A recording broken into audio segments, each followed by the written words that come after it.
जब भगवान श्री कृष्ण इंद्रदेव की पूजा के स्थान पर गिरिराज गोवर्धन और गाय माता की पूजा प्रारंभ करवाते हैं तो स्वर्ग का राजा इंद्र इससे क्रोधित हो जाता है और वह सावर्तक से कहकर गोकुल में भयंकर वर्षा करवाने लगता है। ब्रज पर भयानक काले बादल छा जाते हैं और तूफान प्रारंभ हो जाता है। सारे नगर में वर्षा और आंधी का तांडव शुरू हो जाता है। कच्चे मकान और गौशालाएं टूट जाती हैं। ऐरावत पर बैठा इंद्र ये देखकर प्रसन्न हो जाता है। कुछ ही समय में बाढ़ जैसे हालात हो जाते हैं। सभी ग्रामवासी नंद बाबा के घर के आसपास एकत्रित हो जाते हैं और घर की दूसरी माला की गैलरी में खड़े नंद बाबा से बचाने की गुहार लगाते हैं। नंद का सेवक कहता है कि नंद बाबा, लगता है कि धरती पर प्रलय आ गया है। गैलरी में खड़े श्री कृष्ण आसमान में देखते हैं तो उन्हें इंद्र नजर आ जाता है। वे दाव से कहते हैं कि अच्छा, तो इंद्र स्वयं वज्र लेकर आ गया है, अब तो गोकुल वासियों की रक्षा करनी पड़ेगी। तब दाव कहते हैं कि तुम ये सब रहने दो कन्हैया, मैं अभी जाकर इंद्र का ही नाश कर देता हूँ। तब श्री कृष्ण कहते हैं, नहीं दाव भैया, उसका नाश नहीं करना है, उसके अहंकार का नाश करना है, आओ मेरे साथ। फिर श्री कृष्ण बाबा से कहते हैं कि आप सभी मेरे साथ चलिए, जल्दी आइए। फिर श्री कृष्ण और दाव भैया सभी ग्रामवासियों को गोवर्धन पर्वत के पास ले जाते हैं। वहां पहुंचकर श्री कृष्ण गोवर्धन पर्वत को नमस्कार करके कहते हैं, हे गोवर्धन देवता, हमने आपकी पूजा की थी, इसलिए वो अभिमानी इंद्र हम पर कुपित हो गया है।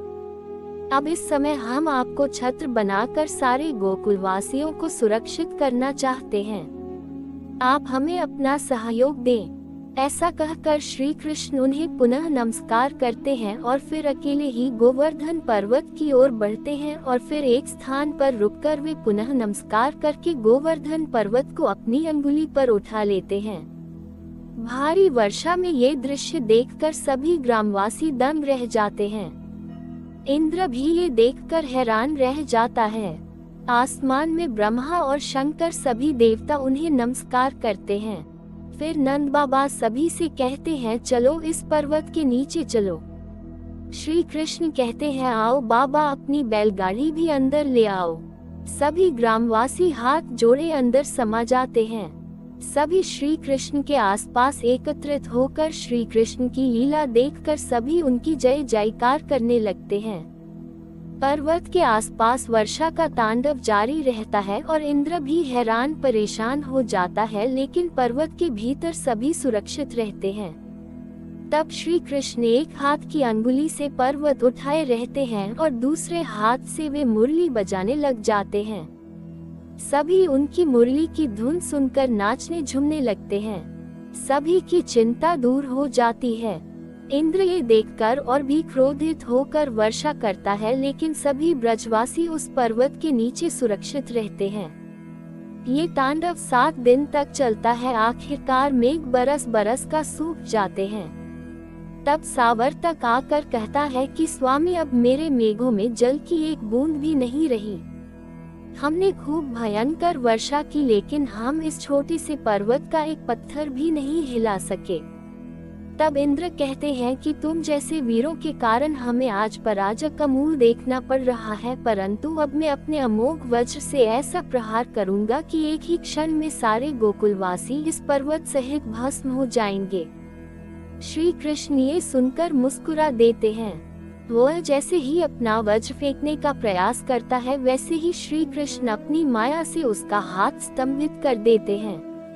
वह दूसरे हाथ से फेंकने का प्रयास करता है तो उसे भी स्तंभित कर देते हैं। फिर इंद्र बेहोश होकर गिर पड़ते हैं। उनके दोनों हाथ अकड़ जाते हैं।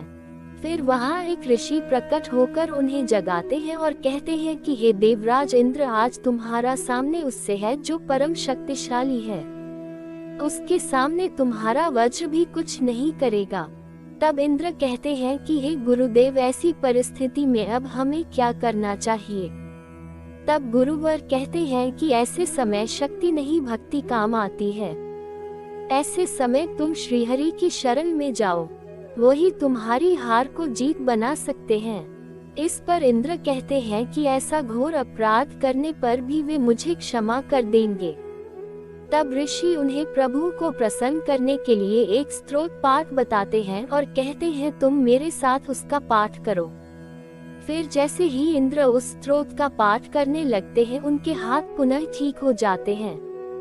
इधर नीचे श्री कृष्ण कहते हैं बाबा अब संकट टल गया है, आप सभी लोगों को इस गुफा से बाहर निकल कर ले जाइए। देखो सारे बादल छट गए हैं, कैसी सुंदर धूप निकल आई है।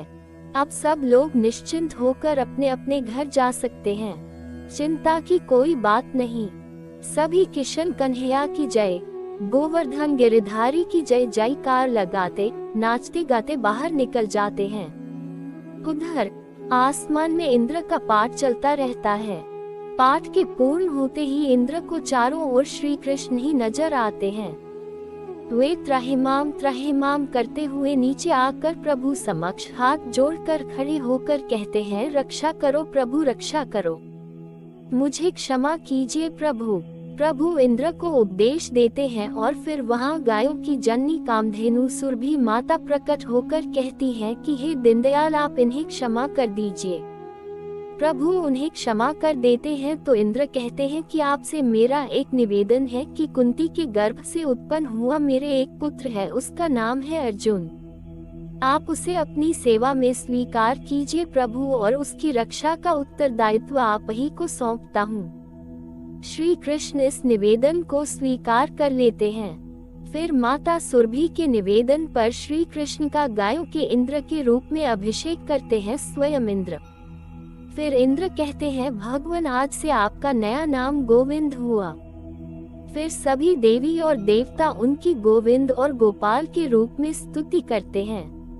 इसके बाद भगवान ब्रह्मा जब ये देखते हैं कि श्री कृष्ण अपने ग्वालों का झूठा भोजन कर रहे हैं तो उन्हें उनके भगवान होने पर शक हो जाता है। तब वे अपनी लीला से पहले तो श्री कृष्ण के ग्वालों के गाय बछड़े गायब कर देते हैं। फिर वे श्री कृष्ण के सभी ग्वाल बालाओं को भी गायब करके ब्रह्मलोक ले जाते हैं। श्री कृष्ण ये सब जान लेते हैं तो वे अपनी माया से खुद ही ग्वाल बाले और गाय बछड़े बन जाते हैं। जब भगवान ब्रह्मा सभी को ब्रह्मलोक छोड़कर वापस आकर देखते हैं तो हैरान रह जाते हैं कि ये क्या, मैं जिन्हें छोड़कर आया था वो तो यहीं घूम रहे हैं। फिर वे ऊपर ब्रह्मलोक में देखते हैं तो वहाँ भी उन्हें ग्वाल बाले और गाय बछड़े नजर आते हैं। वे भ्रमित होकर प्रभु का स्मरण करके कहते हैं कि हे प्रभु सच क्या है। जब उन्हें सच्चाई का पता चलता है तो वह त्राहिमाम करते हुए श्री कृष्ण के चरणों में गिर पड़ते हैं। जय श्री कृष्णा, जय श्री कृष्णा।